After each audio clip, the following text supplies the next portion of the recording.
Hey guys, Christy here from Girls Can Grill. Today I want to talk to you about the Ninja FlexFlame Griddle. We're going to talk about how to season it, how to cook on it, and how to clean it. Let's go. When it comes to the griddle, you've got two options. There's a half griddle and a full griddle.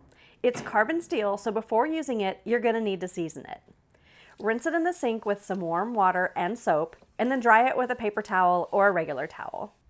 Rub it with a small amount of oil. Ninja recommends using canola oil. Any other high heat oil will work too. To add your half griddle to the FlexFlame, remove one grill grate. Ninja recommends you place it on the left side if you're right-handed, or the right side if you're left-handed. You can place the hole toward the front or the back. I tend to put it toward the front. Also, be sure to add a clean tray liner in your grease tray. Preheat the FlexFlame to the grill setting and 500 degrees. Add 1 to 2 tablespoons more oil to the griddle and rub it with a paper towel, holding it with a pair of tongs.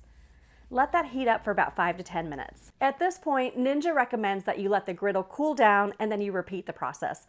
I kind of cheat though. I just go ahead and throw on some bacon because that makes for a great griddle seasoning every time. Once your griddle is seasoned, you can get cooking on it. Ninja recommends using the roast bake function and a temperature range from 350 to 425 degrees depending on what you're cooking. You can cook with the lid up or down.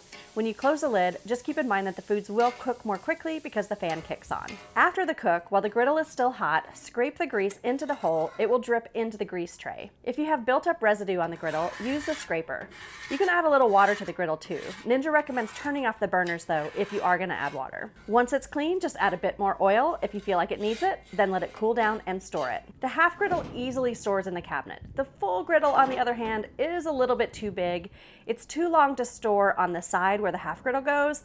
You can, however, store it in the front of the tank, but it will rest on that tank divider bar and it will block the rest of the storage area. I hope these Ninja FlexFlame griddle tips helped you out. Keep your griddle seasoned and you'll be able to cook up anything from smash burgers to breakfast to a full hibachi style meal. Be sure to subscribe to the Girls Can Grill YouTube channel so you never miss a tip.